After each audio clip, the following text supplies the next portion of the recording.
Um, I think anyone who finds vulnerabilities thinks that way. I think it's only people who can't find vulnerabilities who start to maybe say, oh, this isn't a good idea, because sometimes when you're just, investigating software, you find vulnerabilities, and then what do you do with them?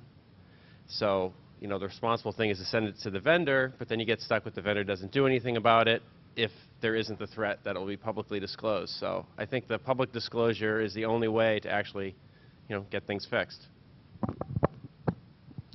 I would even add that if people find any silent fixes in patches, they should go ahead and disclose that out too. If they have reverse engineered a patch and found that something was silently patched, they should throw that out to public too, just for the knowledge of it. Because sometimes we have seen that things patch silently getting exploited in the wild.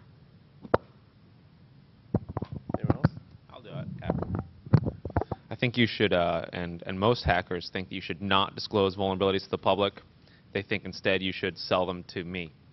And so if you guys have vulnerabilities, then I recommend we talk offline and you make some cash. Definitely Mozilla. I thought selling, being a salesperson up here was off limits. I didn't hear that. Okay. Seriously. So I have a question. Yeah. So you say you want us to sell our vulnerabilities to you. How can you afford to pay the worth of a vulnerability? Well, how much is yours worth?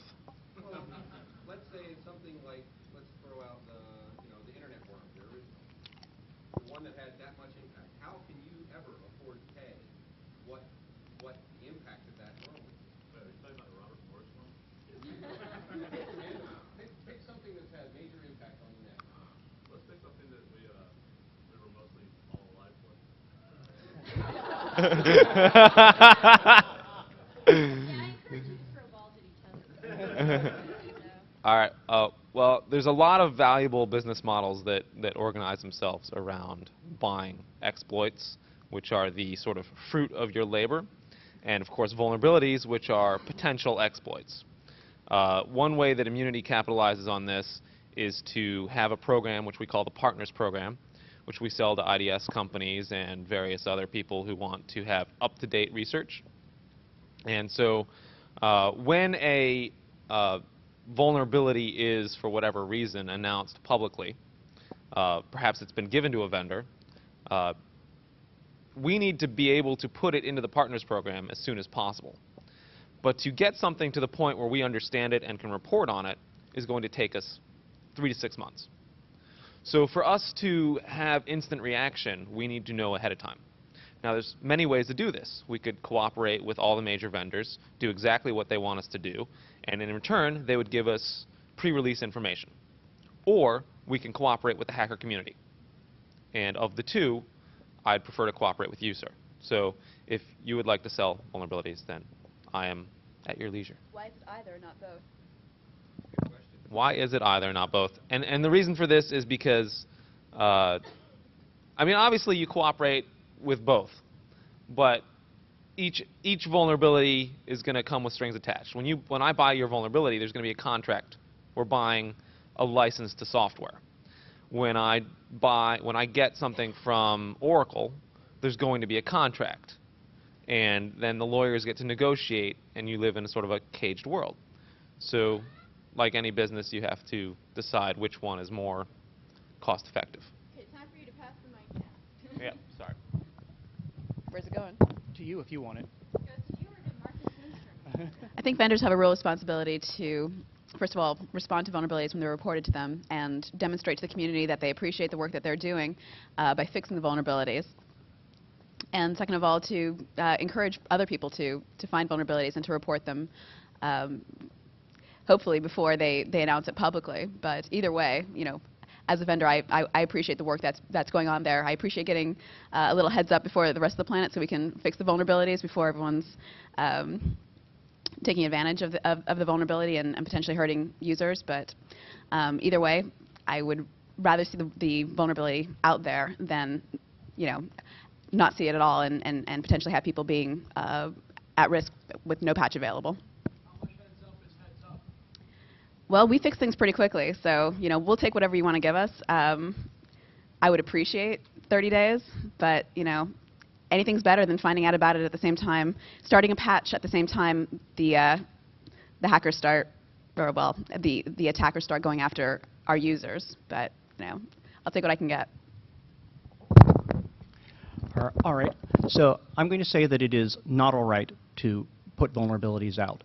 And there are a number of reasons for this. One is that the vast majority of actual exploits have occurred after the vulnerability was released or made public.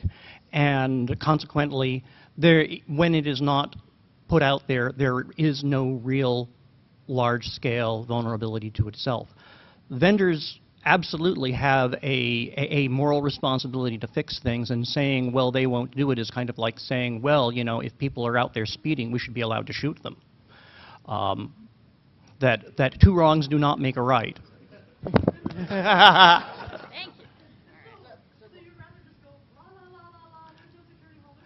That's not what I'm saying at all.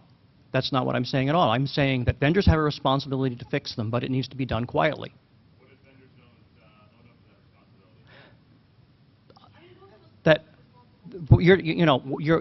you're talking about something that is essentially a moral problem, that people are doing the wrong thing, and people who are not fixing vulnerabilities are doing the wrong thing, and we need to come up with a way to solve that, and just endangering innocence is not the way to punish the people who are actually guilty. Okay, so you brought us a problem. Now give us a solution. How about legislation? How about liability? How about liability? That's what we need. We need more laws. Hold on, I said it for Marcus. What do you say to... What do you say to the fact that there are people out there on the internet that get very upset when their vulnerability is disclosed, which they knew about? So there are people out there who find vulnerabilities, don't disclose them, and use them to commit crimes. And they get very upset when someone goes and discloses it to the vendor. And the vendor then releases a patch, and then everyone knows about it and patches their systems. So the fact that there are criminals out there that are very upset with the way disclosure is going on right now, isn't that make it pretty much factual that we're harming them? Okay. So you're saying what about people who are using vulnerabilities to commit crimes and they don't like them being disclosed? Well, they are one of the people who are benefiting from it, and of course they're not going to like it, but that's sort of an irrelevancy. I mean, the thing is that if somebody else finds it, of course there are always going to be people who know about vulnerabilities and use them for wrong. But if you know about it and you are a good guy, then you should tell the vendor, and the vendor should fix it. Okay, so how long is too long to practice responsible disclosure? At what point does a responsible researcher become an accomplice to a complicit vendor? Anyone? I'll take it. All right. So the first thing I think we should note is that responsible disclosure is a marketing term invented by Microsoft and our Mr. Weld Pond over here and a few other people who wanted to make sure that they could try to push through legislation that made what we do illegal. It's a very simple strategy because there's no other way to restrict the market. There's clearly a market in vulnerabilities. And Marcus Lindstrom thinks that most vulnerabilities are exploited after they're released, which is flat out wrong. In reality, the hacker community finds the vulnerabilities, exploits them, and then 10 years later we're reading about them on, I guess it used to be Bug Track, but now it's full disclosure. So I mean, when we say responsible disclosure, what we're really doing is playing into Microsoft's and every other big vendor's hands and playing into the idea that they should restrict the ability that we have to do research today. And it's something that we should be very careful about avoiding. If you want to play the politics game, you need to have talking points. And when people say responsible disclosure, you should think vendor monopoly disclosure. And we make sure we push this term out, and you guys are all now part of this game. And we can make sure that we sort of counteract this, because it's not actually good for Microsoft and Oracle and Sybase to restrict vulnerability disclosure. And it's not good for them in a very real coherent long-term sense, but short-term, it's good publicity to have everyone shut up. And that's what they want. That's what they want. They want legislature, like you said. So it's really clear that it's not good for you for that sort of... Well, it's not good for any vulnerability researcher or the public at large. Wait a second here. Wait a second here. What is the harm to a researcher to wait 30 days before disclosing and give the vendor a chance to fix it? What is the real harm? Press. Bad press. Well, Someone else finding it. I mean, the reason that I tried to responsible disclosure, I notified the vendor first, and then I wait, and then I receive disclosure so that people like me and you can go out and run our own signatures while we're waiting for your patch to be deployed. It takes a long process to get that out of the pipeline. so your complaint is the process is too long, but you're not giving a time which is acceptable. But during that time, someone else is going to find it. If I find a blazingly obvious security hole, I'm going to notify the vendor. I'm going to give a time for a response, and then I'm going to put it out on full disclosure so that the rest of us can be protected from it before someone else finds But when it. you put it out in full disclosure, you're telling everybody about it, so you're guaranteeing. It's true, but on the same token, a lot of these are blazingly obvious, and So, The question is, are they obvious before they get found? Right. And Okay. the fact that things eventually get found doesn't necessarily mean that they're going to get found by 50,000 people around the world at the exact same moment that you find them. I submitted a poll last week. okay, so I have some. I think you're saying that if you wait, then you will lose essentially the cred that you would get out of the. Well, then what? Then. Start this with you this time. Just hold on to that. Because I didn't have the opportunity to tell other people, my other peers, what this vulnerability was so that they could write appropriate signatures for it. Well, you can practice self-defense. You can Right. you can mitigate it in your own environment. So what my you're company will be protected, but Everybody else is screwed. Right. yeah, exactly. No, that's not. I'm saying for a small window of time. Now, if a vulnerability has some mitigation, Yes. then it should be published so that other people can protect themselves from that thing. What if the only mitigation is to not run the software? What if the only mitigation is to disconnect it from the network? Yeah. It's still a viable option for production services. You cannot make a judgment on somebody else's needs for production. Some companies will go out of business if they have to shut down their systems for a significant amount of time. And that's a risk they assume. You can't assume that risk. and that's why we try And to that's what you're trying to do.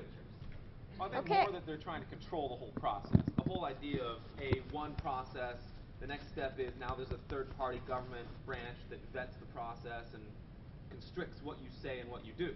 That's the game. The game is right now we get everyone to agree that there's something called responsible disclosure we should all do. Next game is then we make it mandatory. And after that we put people in jail. That's what you're feeding. You feed the beast. Well, that goes back to another interesting point. Once you start proactively shipping zero-day rules and IPSs, can't people just reverse engineer the IPS and get the rules out? Dude, who Right, works tell me with- that no one has ever been able to Let's- crack DDI? Yeah. Let's talk to the ZDI guy about Well, that. I mean, the IPS vendors definitely make sure, ensure highest level of encryption, right? I mean, we make sure that the package is not getting cracked. DRM. Once it's on the box, it has to get encrypted somewhere to get used. Yeah, sure, but I mean, if you make sure that the bar is very high, and so far, I mean, we have never heard of any ZDI vulns getting, reverse engineered. What? Who would tell I mean- tell you if they were able to reverse engineer something? Okay, we have enough IPSs deployed around the globe watching the activity that if somebody disclosed and was actively exploiting it, we would know of it. I mean, I can make that claim. Best offense is a good offense, I guess. All right. So next question here. Am I on? I don't think so, but all right.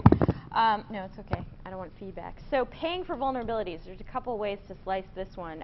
Should vendors set bounties for vulns in their products? We have a vendor on the panel. Start with her. So I'll start that. So we have at Mozilla what's called the Bug Bounty Program, and it's not necessarily intended to be paying for vulnerabilities. It's more rewarding the work that the community is doing to identify vulnerabilities in our products and helping us secure the product. So it's more like a thank you. It's not on the same level as some of these vulnerability markets where they're actually paying and significantly more than we do. Our bounty is $500 for a critical Firefox vulnerability. It's a thank you. It's not the same as the market here that's saying, oh, this is worth X and this is worth Y. Ours is just kind of a thank you for supporting the community. But how many vendors do you think, I mean, so if you think of realistically, if you want to have a bug bounty program, you need to have researchers who are dedicated for even when the problem comes in to verify if it is a real problem. And how many vendors do you think would be able to even do this kind of a stuff? Like, I mean, big vendors probably, but all the small vendor software, they don't have even the research pool to do this kind of stuff. So all vendors have a mechanism by which customers can report other kinds of bugs, so why not security bugs? If a customer is not able to deploy the software in this environment because of an application compatibility and issue, they have a mechanism by which they address bugs, other kinds of bugs, so why not security bugs? I don't think that's a reasonable... I can answer that because I've run into a lot of those problems. Those mechanisms are all set up for people who've got paid support contracts with a lot of companies. So unless you're paying for support, you don't even have access to the email addresses and websites and phone numbers that you, for the standard reporting mechanism. So you end up reporting to, you know, the PR person at the company or the investor contact or the webmaster, and then they don't know what to do with it. So, I mean, companies have to have a process. You can't just have the standard bug process, because... I agree that they should, but as a researcher, we see what happens when you can't find the right contact, or if you send it to PR and it disappears into a black hole. Eventually what happens is that it ends up on full disclosure. Okay. Marcus, do you have something to say about that? Yeah, I'll say that if you have a QA department, then you have people to verify things. If you are one developer, you have to verify bug reports, and you have staff to do it. And the argument that only big companies can do these things is like saying that only big companies can develop software. There is no difference between the claims. Well, I mean, what I have seen sometimes people submit is like when a Windows crashes, they go and submit that information to the ZDI thinking that it probably is a vulnerability. And people, not everybody is able to probably read, even the QA engineers are not going to be necessarily able to read all those dumps and figure out if there was a problem or if there was not. So it does involve significant skill in some cases to verify whether the problem is real or not. If you're getting so many bug reports that you can't go through them, you have real problems that go beyond what we're describing here. Actually, that's probably the case for every vendor. Every vendor probably has more reports than they can go through in a reasonable amount of time. We get a lot of reports. It takes a lot of time to figure out if there's actually even a potential security issue here, and we take them all seriously. But you know, it's a huge problem if you've got a lot of different reports, and a lot of them, there's a lot of the signal to noise ratio is not necessarily for a lot of vendors without dedicated staff on security issues. It's definitely a difficult thing to do, but the vendor needs to dedicate staff to this sort of thing, and you're not going to be able to get away with not having a mechanism to address security reports.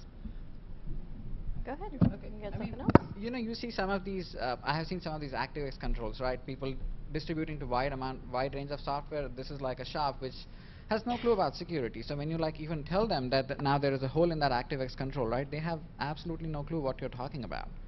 And this recently happened. Actually, one of the big vendors, I want to name the vendor, it's a big vendor for web portal software, right? And we reported a bug for their software, and they came back as saying, we're going to sue you now because you reported a bug for us. And they had they have no clue as to what a security issue is, how to handle it, and these things kind of get disclosed, and they have to live with it. So there are vendors ranging on all scales. There are, I would call sophisticated vendors such as yourself, Microsoft, who have the process, and then there are on the other extreme, they don't have a clue of what you're talking about. So it's very difficult for vendors, I would say, to set up a program when the range of skills they have is really variable. Okay, that brings us to the next part of that question is, should all vendors set bounties of some sort or reward programs, put them in place? Does it make sense for certain types of vendors as opposed to others? Is there a cutoff point depending on size or complexity of the problem? There was a ZDNet blog that was out that was asking the question, should Microsoft pay for vulnerabilities? If you're saying that all vendors should pay bugs for bounties, then that means that an individual developer is paying out of their pocket for something. It means that people who are developing open source software, freeware, will not only not get any money, but will be paying things out. That everyone ought to do it, clearly you can't do that, because there are some people who develop for free.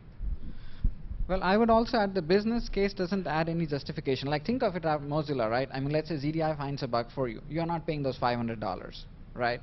from Mozilla's pocket. Similarly, if a Microsoft is right now getting stuff free, right, let's say from ZDI, why would Microsoft then go ahead and invest in a team and probably just get a couple of days lead over what we report to them? You know, like it doesn't, the cost versus the benefits don't make sense for a vendor to kind of go into this program. Like, I mean, like let's say all the Mozilla bugs, if you did not have a bounty program and they came from us, right, you would save your whatever. I mean, the dollars you save is not huge for you, but for somebody else, the dollars may be significant. And plus, you are also saving on all the researchers you need to employ to kind of figure out those bugs and all that. So the cost versus the benefits you are getting from the program necessarily may not make sense for all the vendors. So your opinion is that it doesn't matter whether the vendor pays for it or an outsourced third party. It's a risk. Somebody's paying for it. Yes. Yeah, someone's paying for it. So I have a question about that. For vendors that say that they, like Mozilla says, they'll give $500. That's great. That's kind of a drop in the bucket, but it is a nice gesture. At what point does, when a vulnerability researcher finds something and they call up, let's say I found a Linksys one, and I called up Linksys and I said, hey, you have this hole, I can see SNMP through your firewall, and I spent a month doing this work and I want some payment for it, and they say $500. And I say, good, I'm going to disclose it tomorrow. At what point does it become extortion? Because we spend all this time doing this work, and we're not getting fair compensation for it. They're using us, the community, as an outsourced security system. So like I said, I appreciate the gesture. I think it's awesome. I think it's the right way to go, and I think your business model has a lot of idea. But for everybody else, if they say, "Oh, we'll give you $1,000," at what point does it become extortion? When I say, "Hey, I spent a month on this. I ain't going to take $1,000. What's going on there tomorrow?" Or if At they the say point they're when not going to give you anything. At the point where you begin the work and you start to do the research, find the vulnerability, verify it, write the exploit. While you're doing all that work, you're not engaged by the corporation to do any work for them. So when you come to them and say, now give me $1,000 or I'm going to put it on full disclosure, or give me 10,000 or 100,000, like where do you draw the line? The point is that there's no existing relationship with the company, and they haven't said, like Mozilla has said, you know, hey, if you find one of these vulnerabilities, we'll pay $500 bug bounty for critical vulnerabilities. If there's no existing relationship and you are now demanding money, or else you will do something that will harm the company, then that's extortion. People do business all the time when there's no business relationship. I look out there and I see that there's a certain need out in the marketplace, and I do research and I build up some intellectual property, and then I can go and sell that to companies. Couldn't I research a vulnerability, write a paper about it, write the exploit, write the mitigation to it, and say, here's a paper I wrote. I'll sell it to you for $50,000. Take it or leave it. And now I think disclosing it might be extortion, right? But selling intellectual property to a company can't be extortion. Disclosing it is, because it's I'm going to do this or else. Yeah, the minute that you say give me something or else, then it becomes extortion. Fair enough. So then how long do you wait before it doesn't become extortion? Okay, so yeah, we're getting into the next part, which is paying for protection. So going through a middleman. Going through someone who buys vulnerabilities from the community and does something with them, either what iDefense does with them, which is sell them to a subscriber list, or what CDI does, which I will let you talk about. How does this, I mean, does this equate to paying, you know, mafia protection money? How many dons do you have to pay off to be fully covered? Take it away. So we do buy vulns from the Zero Day Initiative program, and we do put filters in the intrusion prevention system to protect all our customers. But when I look at it, the number of filters that are protecting the Zero Day vulns versus the number of filters that are protecting everything else, the latter is much more than what the Zero Day vuln protection is. And to be honest, like in many cases, what happens is people have really not even gone and upgraded their software from NT and 2000. So they are really not, when they are buying an IPS, they are buying protection for those systems that they are not patching for years. I recently spoke to one of these SCADA vendors, and they haven't patched their solar systems for like 7 or 8 years because they don't want to disrupt any energy utilities and all that program. So they are buying IPS actually for protecting from all the vulns which already have been disclosed. And yeah, the ZDI definitely adds more, that it gives them zero-day protection too, but they are not paying, we are not saying that they are paying only for the ZDI. What protection they are getting for others is definitely more important than just the ZDI part. Well, one interesting thing when I look at this paying for protection is when the software vendor is actually selling security products to protect their own technology, and this is something that Microsoft actually does. They sell something which basically fills the gaps between their design and how people are attacking the system. I don't think that's necessarily a bad thing. But I think people say, you know, that's a very similar situation, that you're paying for protection. Anybody else? I'll say yes, it's paying for protection. Okay. All right. Yeah, please. I'm going to make an observation between the last two questions. You're basically talking about intellectual property. In one case, the vendors or the researchers? The researcher is creating intellectual property. But the bottom line is your independent intellectual property doesn't impact my business in one case, if it's original thinking. But if you're doing original research on a problem, I see possible two deviations. You may get the extortion. You may want to get the credit, like the person in the back of the room was saying. But also take a look at it as a lot of the problems that you see today are discovered independently, because some of the seeds of the initial discussions for research were planted maybe a year ago, and all of a sudden you have 2 or more independent researchers coming up with the same thoughts. Well, this is an important point, right? Like, the fact is, you are not a unique little sunflower. The Yes, I am. all right. I mean, aside from you, but there's a lot of people out there who know the difference between a small string and a big string, and it's just not that hard. So everyone thinking that, oh, if I disclose it, it's the end of the world, that's retarded. The hackers had it years ago. Everyone knows about it. You're just another, you know, canary in the shoebox, which is not a real analogy. I just. You're looking at script kidding to me, is what you just discussed. The script kiddies are better than people. I mean, people don't give them credit. They sit around doing a lot of work, but and they're smart people. So you know, and they're going to make a lot of money. I agree with the last statement. With the previous one, no. All right. I mean, who do you think works at all these you know, vendors in their security departments? Right? It's not. Yeah. I don't know. I was going to say, this is kind of what draws the line between the cumulative us and the cumulative them. If you start taking your bank processes down that line of, I'm going to extort all this money from you, you've become one of them. I get paid by my company to protect my company.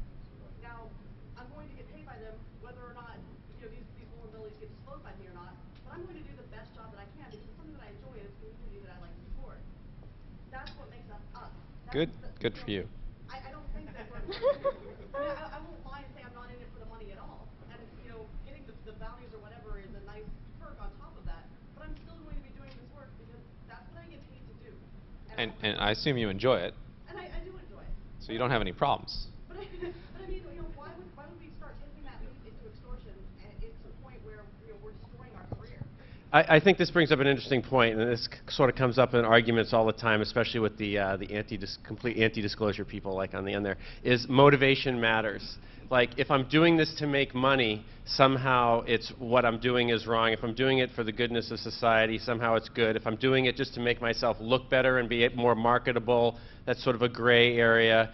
You know, I mean, why does the motivation, you know, matter? If I Motivation matters for one very simple reason. When you reach a point where you have to make a decision about when and how you disclose, and something's on the border, those motivations make the difference between what's better for society and what's worse for society. It's fine in a lot of the clear-cut cases where it just so happens that what's better for society also matches up with what's better for your career, what's better for your own personal edification, and what's better for your wallet. But those don't always line up. And when they don't, that's why the motivation. Well, if motivation matters, who decides what motivations are good and what aren't? Why can't we decide based on the facts on the ground, not what was in the person's head who was doing it? Because I may behave differently than Dave here. And I might be saying, you know, Dave might be in it for the profit motive, and I might be saying, well, I think I'm just doing it because I want to make myself look more impressive to everybody. Okay? We might be doing the exact same thing, but... That's exactly why our legal system works the way that it does. Yeah. It's preponderance of evidence and all this other kind of stuff, but that's why we There- put some people, you know, give some people the death penalty and other people get involuntary manslaughter. It's the intent that you try to determine, and we determine a different sort of scale of punishment based upon that because the motivation matters, because in those sorts of cases you get those borderline situations where an involuntary manslaughter is something that wouldn't have otherwise happened in a lot of other cases, whereas premeditated murder would have happened regardless of this particular subset of Okay, so let's take a concrete example. Let's take a zero-day disclosure that causes harm. If I was doing it because I really thought that was the best thing to do and I had no profit motive, you wouldn't throw me in jail. But if Dave did that and he had a profit motive, you'd throw him in jail? Not necessarily. So let's talk about you're saying motivation matters, but how does it actually, when does it actually mean something except you just saying, I like this person, I don't like that person? I think what he's saying is what's the effect of the vulnerability on society? If the effect is the same, though, but the motivation was different. I'm just saying the motivation's different, the effect is the same. No, I'm saying, suppose the vulnerability is in a heart monitoring machine as opposed to Microsoft's. That's you're mixing what I've posed as a question. The only reason you're going to go to court is when somebody determines that the vulnerability may have been used to affect society wrong. But by that standard, Microsoft can argue that any vulnerability in Microsoft can negatively impact society. And Sun can do the same thing. Oh, you take down, you know, if you have a Solaris vulnerability, you can take down the power grid. And all these like Disclosing is not the same as using. Disclosing is you publishing a paper to bug track. Let's not get big heads about it, right? Like, so the fact that you disclose is not you creating anything. You have said something. Your words. It's not like you're an orator of such great skill that the moons have shifted. I can agree with that one. If I say, hey, there's $1 million in a shmoo bag in the knock right now, you're telling me this. All I've done is give you information. Yeah, that's great. So the money disappears, and that's okay. I wouldn't say that it's extortion when you say that. I want to hear from Marcus Lindstrom over here. If it disappears, it isn't my fault. What about fire in a crowded theater? Right. That's, yeah. Yeah, Yeah, man. I mean, what he Okay, said, go intent for does it. matter. I mean, intent is an important part of both the legal system and morality itself. And you can't then say, oh, but let me give you this case and how would you decide it, because that is up to whoever has to decide it, a judge or a jury, or in many cases even just, you know, the cop on the beat who decides whether or not somebody should be busted. But intent does matter. Okay, so if intent matters, what about who are we really responsible to when we're talking about responsible disclosure? Are we responsible to the vendor? Are we responsible to the customer? Are we responsible to the industry at large so that Adam Shostak has some data to go by when he does his next analysis? I mean, at what point, you know, do we say, you know, that responsible researcher is trying to work with the vendor because there's a serious flaw that could affect society in a negative way, and then the vendor is dragging their feet, or they may or may not have legitimate reasons of why it's taking them so long. At what point, you know, and who's to call whether or not it's time to disclose? Who's going to benefit from dropping that?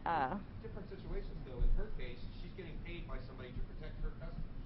So she's actually got the easy case, right? Because she's getting paid by her company to protect her company. And if she discloses, it's up to her company. It's kind of like Avi yesterday with Johns Hopkins. He goes through Johns Hopkins. That's great for them. What about the guy sitting at home that comes on the stuff? And the fact is, it's going to cost him a good $2,000 to disclose it. He's going to have to deal with whatever ramifications he goes through. He's going to have to talk to the company for like another 8 hours, explaining them in great detail how painfully obvious it is that this is a vulnerability.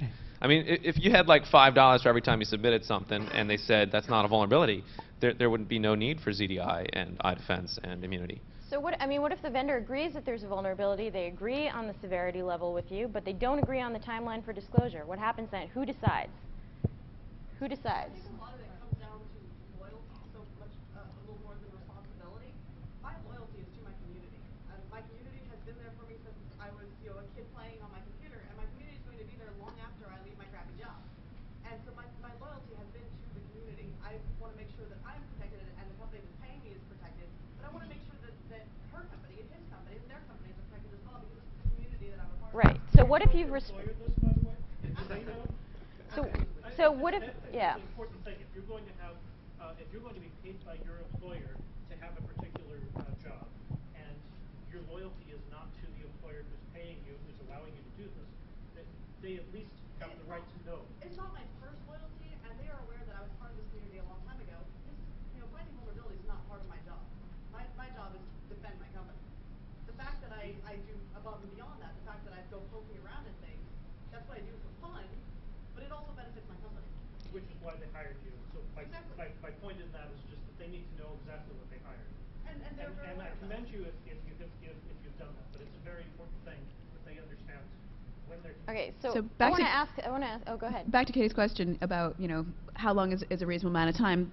In general, the researcher has all the power in this relationship, in general.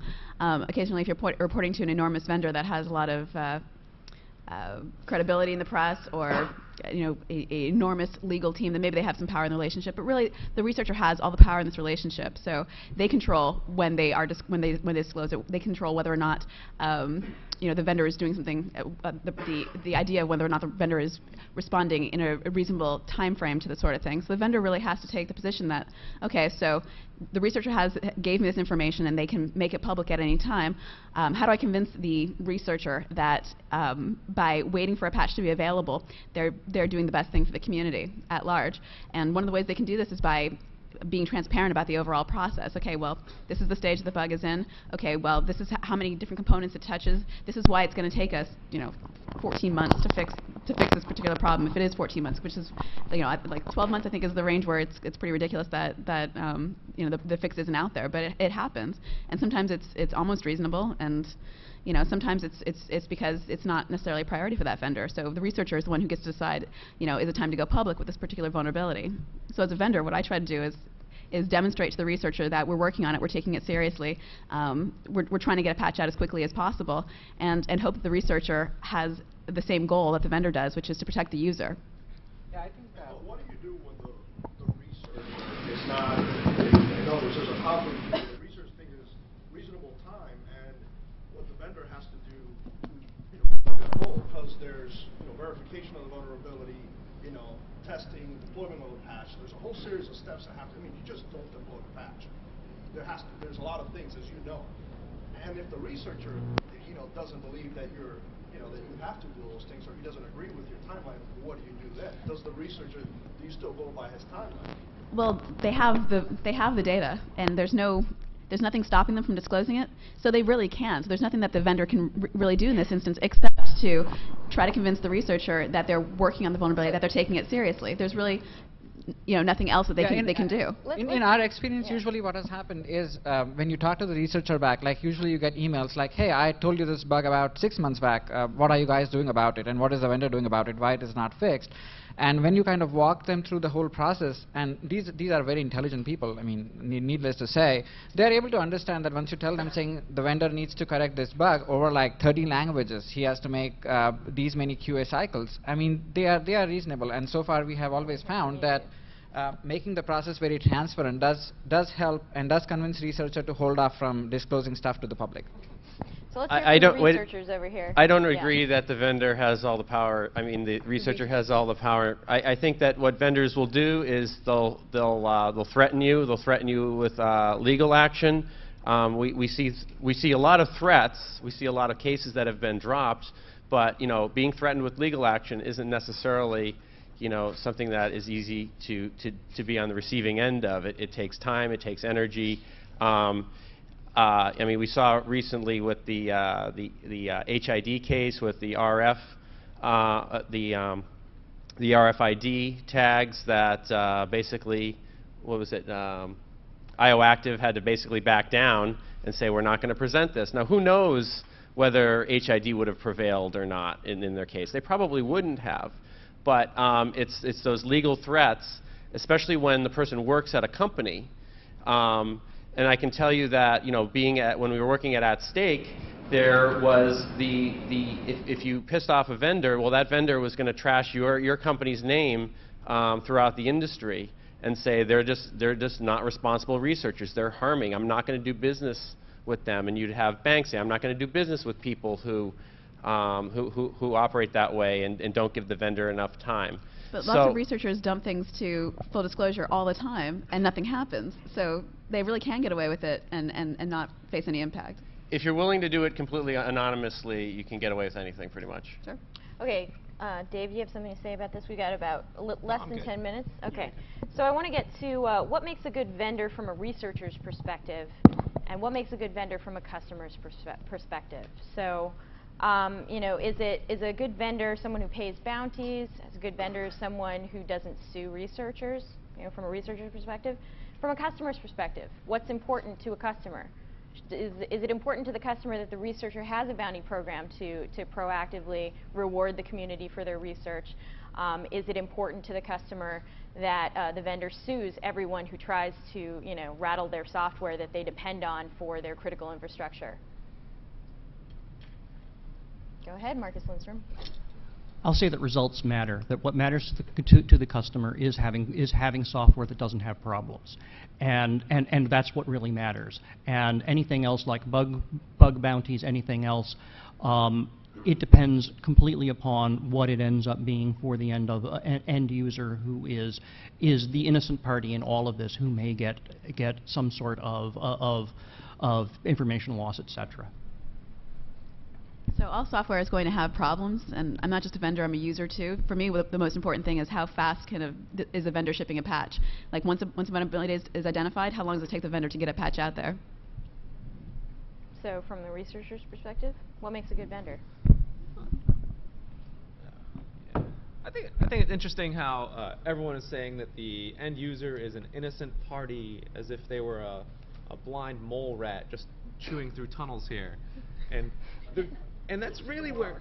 What's that? Most of them are. All right. Well, that's where the software Wait a industry second. A wants user them. could be a company like Bank of America. They're not an innocent little mole rat. They have a very sophisticated IT staff that knows what they're doing. Have But- you met these people? Especially those. Or They're the ones who are really. we're in DC. You know, who might be the mole rats here, right? Well, I think the reality is they want you to be a mole rat by sort of artificially restricting the information the end user is exposed to.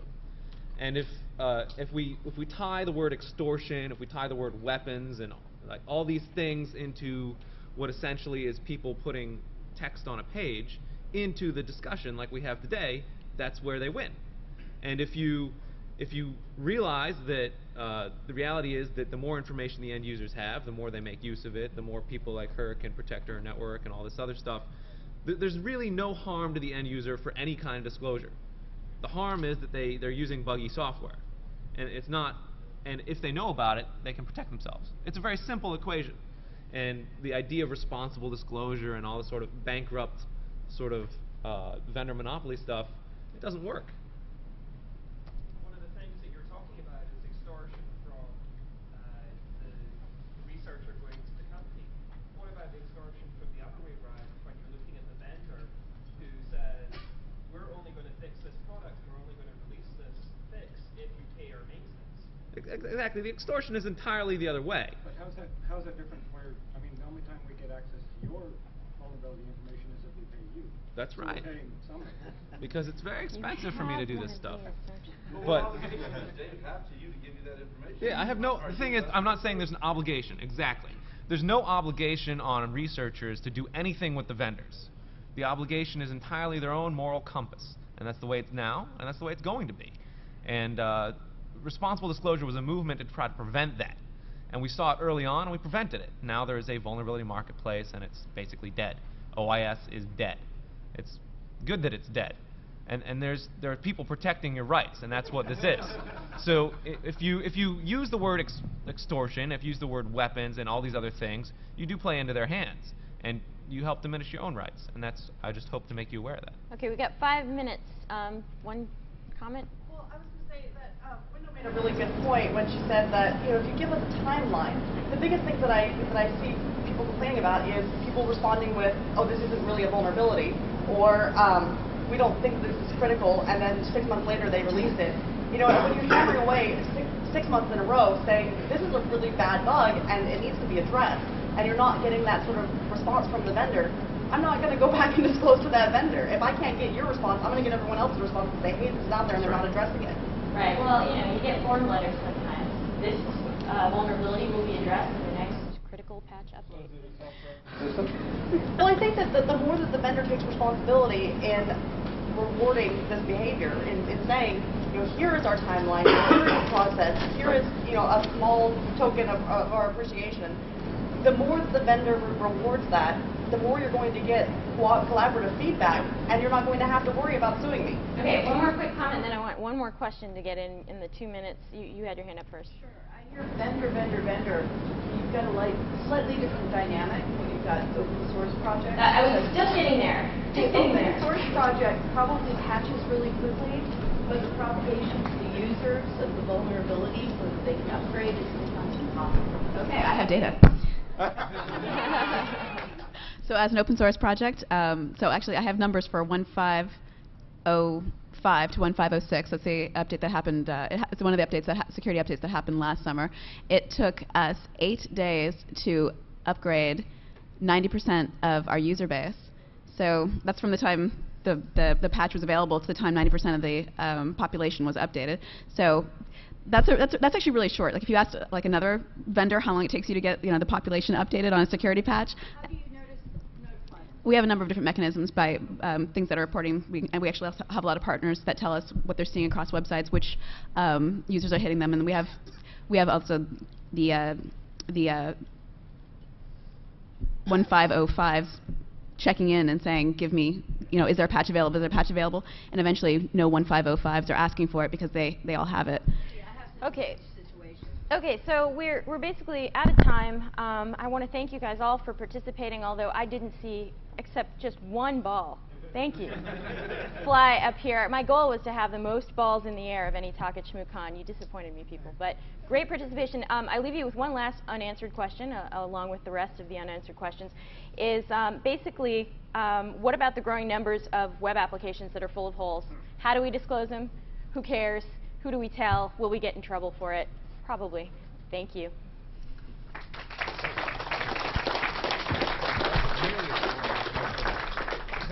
Oh, I'm supposed to give this away. Who wants it? All right. One of the solutions I would suggest is start an association of responsible researchers, have a code of ethics, have an escrow arm of the ethics that when you do find something, you deliver it to the escrow agent to be delivered at some future date. Good to see you. And then you talk with the companies. The You know, escrow agent is always going to be independent. They'll never know where to find it. And they've got the legal. hey, in a way, that's kind of what these brokers do, but they actually pay you money for it at the same time, Yeah, but the bottom line is they're in profit themselves for the simple reason they can profit immensely from it, whereas the researcher won't. If you really have an altruistic view, you need to have a group, you need to have a code of ethics, you need to have a sense of how should I do it. Right. Thanks for your comments. Hi. Do you handle semantics vulnerabilities with semantic products, or No. you guys do ISO? No, we just do third-party vulnerabilities. So if I knew about semantic zero day? No, you could, well, you report it to Secure at Symantec. You could report it to me, but I mean, I will report it. I will forward it on to Symantec. So, here you go. Yeah, that was a political sound. That was a political sound. Morning, Jack. Really? You need one of these.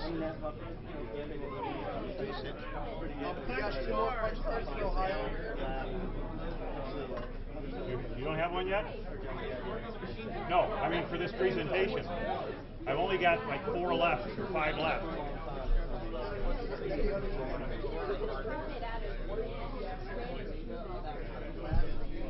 I'm supposed to get off of here now. I think I need to turn this to the... You're wearing a green shirt. Let you take care of your stuff. For me or for giveaways? It's strapped to my body, and I don't want to go to the bathroom. Original Mom's Attic smell. I used to, wow. Yeah, let me get the re-rig.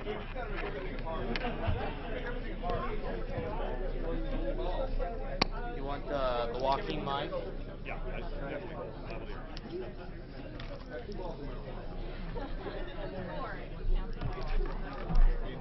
Greetings. Yes, I believe so.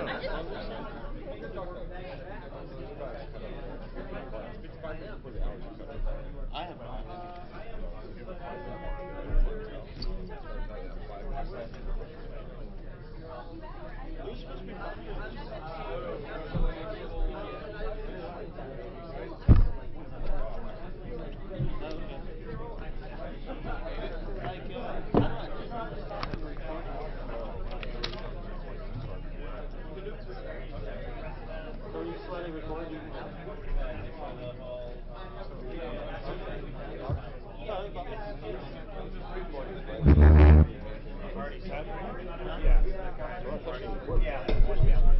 Hello, morning. How are you? So the way you got trip on. Yeah, I mean, you know, like he was having me manage all the I cameras. know. Marathon running. I know something. Kind of painting at home. Yeah. But hey, you know what? My wife is a day older than I am, and she has literally no gray hair at all. And I told her it's because I take better care of you than you take care of me. She said, watch it. I'm 52, so I've got warming up and downhill. I know that. They say once you're over the hill, it's all downhill.